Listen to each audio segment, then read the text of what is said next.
নমস্কার, জেলার বার্তায় আপনাদের সবাইকে স্বাগত। প্রতিদিনের মতো আজকেও আমি হাজির হয়েছি আপনাদের কাছে। বিষয় বাংলার বিপ্লব। বাংলার বিপ্লবে আমি বিপ্লব।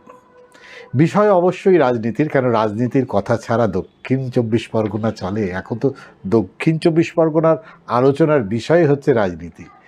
প্রতিদিন কিছু না কিছু ঘটে, আর সেই ঘটনার পেছনে রাজনীতির একটা বড় অংশ থেকে যায়। আজও আপনাদের সেই রাজনীতির একটা বড় অংশ কিছুটা অবশ্যই শোনাবো। কারণ হচ্ছে, আপনারা জানেন দক্ষিণ ২৪ পরগনার যে ঘটনা ঘটেছে ৪ তারিখের পর, তারপরে দক্ষিণ ২৪ পরগনায় তৃণমূল নেতাদের খুঁজে পাওয়া এক প্রকার দূরবীন দিয়ে অসাধ্য ব্যাপার। কারণ এক এক করে নেতাদের যা শ্রীহাল হয়েছে, যে হারে শ্রীঘর ভরতে শুরু করেছে, তাতে সত্যি দক্ষিণ ২৪ পরগনায় একটা তৃণমূল কংগ্রেস যারা করে তারা যথেষ্ট আতঙ্কের মধ্যে আছে। কারণ জাহাঙ্গীরের অবস্থা তো আপনারা দেখেছেন, যে খোলা রাস্তায় যে জাহাঙ্গীর এর কথায় এক সময় বাঘে গরুতে এক ঘাটে জল খেত, তার কথাই ছিল পারতপক্ষে আইন। সেই জাহাঙ্গীরকে আমরা দেখেছি খালি পায়ে হাফ প্যান্ট পরিয়ে কোমরে দড়ি বেঁধে একেবারে ঘোরাতে, মানুষের মনে জাহাঙ্গীরের ভীতি কাটাতে। আসলে বিগত সরকারের সঙ্গে থেকে যে ত্রাস সৃষ্টি করেছিল মানুষের মধ্যে, সেই ত্রাসকে দূর করতে এটা আগামী, মানে আপনি যদি বলেন, গতকালও আমরা দেখলাম যে শওকত মোল্লা, ক্যানিংয়ের এক সময় বাদশাহ বলা যায়, তার কথাই শেষ কথা, সেই ক্যানিংয়ের শওকত মোল্লাকেও দেখলাম রাস্তায় একেবারে যেভাবে হাঁটানো হচ্ছে, অত্যন্ত খারাপ লাগছে। যে দলটা একটা সময় ১৫ বছর সগর্বে শাসন করেছে, শাসন বলবো না, মানুষকে ভয় দেখিয়েছে, চোখ রাঙিয়েছে, যা বলেছে মানুষকে তাই করতে হয়েছে, প্রতিবাদের ভাষা কেড়ে নিয়েছে, সেই দলটার একেবারে জঘন্য ছবি আমরা দেখলাম। এবার কালকে আপনাদের বলি, আজকে আমি কী নিয়ে কথা বলবো না, সেই ছবি তো আপনারা দেখেছেন।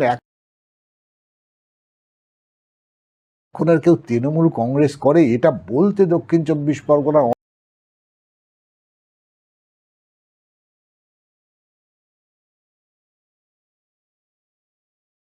অনেকেই ভয় পান। বড় থেকে বড় মাপ থেকে শুরু করে ছোট মাপের নেতা, তা অবশ্য একটা কারণ আছে। কারণ আছে ডিম ডিম থেরাপিটাও হয়। বাজারে ডিমের দামটা কিভাবে বাড়লো বলুন তো? যথেষ্ট আতঙ্ক। সেই ৬ টাকায় শুরু হয়েছিল সোনারপুরে যখন ডিম মারা হলো, আর আজকে ডিমের দাম প্রায় ৮ টাকা।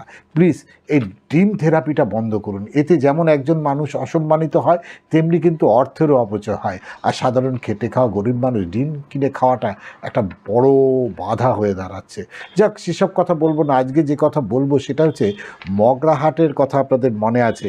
আপনাদের বলে দিই, মগরাহাটের পুরকাইত ভবনে গতকাল প্রায় ৪০০ তৃণমূল কর্মী সরাসরি জাতীয় কংগ্রেসের পতাকা হাতে নিলেন, অর্থাৎ দল পরিবর্তন করলেন। কেন করলেন সেটা তো আপনারা জানেন। সবচেয়ে বড় কথা, সেই মগরাহাটের পূর্ব এবং পশ্চিমের ১৪টি পঞ্চায়েতের, গ্রাম পঞ্চায়েত এলাকার, যেমন ধরুন যুগদিয়া, উড়েল, চাঁদপুর, ধনপোতা, কলস, নৈনান সহ এরকম একাধিক অঞ্চল থেকে তৃণমূল থেকে ছেড়ে তারা সবাই জয়েন করলো কোথায়? না, জাতীয় কংগ্রেসে। আর এই জাতীয় কংগ্রেসের কালকে যে কর্মী সভা ছিল, সেই কর্মী সভায় যাদের উপস্থিতিতে এই কাণ্ডটা ঘটল, তাদের নামটা একটু বলি। এই কৃতিত্বটা অবশ্যই তাদের, যাদের মধ্যে ছিলেন জেলা সভাপতি, যিনি ছিলেন সহসভাপতি মনোরঞ্জন হালদার, জেলা ওয়ার্কিং প্রেসিডেন্ট ছিলেন পুজিত পাটওয়ারি, জেলা মাইনরিটি সেলের রাজ্জাক মোল্লা, মনে আছে রাজ্জাক মোল্লাকে? মগরাহাট ২ নম্বর ব্লকের কংগ্রেস সভাপতি আপনাদের বলে দিই, খয়রুল হক লস্কর। এছাড়াও ছিল জাফর আলী মোল্লা। এবং আরও একটা কথা আপনাদের বলে দিই, যেটা হচ্ছে, যার কথা না বললেই নয়, মাইনরিটি সেলের আরও একজন ছিলেন, তিনি হচ্ছে আকরম হোসেন লস্কর। তাহলে যেটা দেখা যাচ্ছে যে এই যে আপনাদের একটা ভালো করে খেয়াল করবেন, তৃণমূল ছেড়ে কংগ্রেসে সরাসরি কেউ কিন্তু বিজেপিতে, যেহেতু বিজেপিতে একটা অনেকেই আসতে পারছেন না, আবার সরাসরি অনেকে এই সিপিএমের ভাব মূর্তির কাছে যেতে পারছে না, কিন্তু সবচেয়ে সহজ হচ্ছে কংগ্রেসের কাছে, কারণ পতাকা ধরলেই সেখানে জয়েন করা যায়। এই যে হঠাৎ এবং বিশেষ করে সংখ্যালঘু সম্প্রদায়ের একটা বড় অংশের মানুষ ধীরে ধীরে তারা সংঘবদ্ধ হওয়ার জন্য জাতীয় কংগ্রেসকে বেছে নিচ্ছে। বিশেষ করে দেখুন, আপনি উপরতলার কর্মীদের তৃণমূলের খুঁজেই পাবেন না। আমি তো আপনাদের আগেই বলেছি, দূরবীন দিয়েও খুঁজে পাওয়া যাবে না। এমনকি এমনও আছে যে এলাকায় জেতার পরেও একজন বিধায়ককে খুঁজেই পাওয়া যাচ্ছে না। তিনি প্রায় গা ঢাকা দিয়ে কোথায় আছেন আমরাও জানি না। কিন্তু সে জায়গায় দাঁড়িয়ে এই যে অসংখ্য যারা কর্মী, যারা তৃণমূলকে সমর্থন করেন, তারা অন্য দলটা করতে পাচ্ছেন না, লজ্জায় বলুন, অস্বস্তিতে করুন, বা কোথাও কোনো জায়গা থেকে তাদের মানসিক প্রতিবন্ধতা থেকে তারা করতে পারছেন না, তাই তারা বেছে নিয়েছেন কংগ্রেসকে।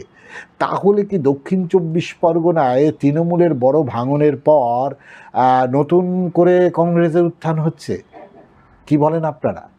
আপনাদের মতামত ভীষণ গুরুত্বপূর্ণ। আপনাদের গুরুত্বপূর্ণ মতামত জানান, কারণ আমরা আপনাদের পরিষ্কার জানিয়ে রাখি, এখানে কিন্তু বড় অংশ সংখ্যালঘু সম্প্রদায়ের মানুষ কিন্তু সরাসরি, যেহেতু তারা বিজেপি করতে পারছেন না, তাদের কোথাও ইগোতে লাগছে, সেই জায়গায় দাঁড়িয়ে তারা এই বিজেপির বিরুদ্ধে কথা বলতে হবে, সরকারের বিরুদ্ধে কথা বলতে হবে বলে, বিরোধিতা করতে হবে বলে তারা একটা দল চাইছে। আর সেই দলটাই এখন আপনারা জানেন যে এই বাজারে কংগ্রেসের অবস্থান কোথায়।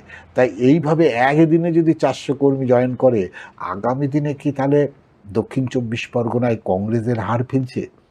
কি বলেন আপনারা? আপনাদের গুরুত্বপূর্ণ মতামত অবশ্যই জানাবেন। আজ এখানেই শেষ করছি। ভালো থাকবেন, সুস্থ থাকবেন, দেখতে থাকবেন জেলার বার্তা। নমস্কার।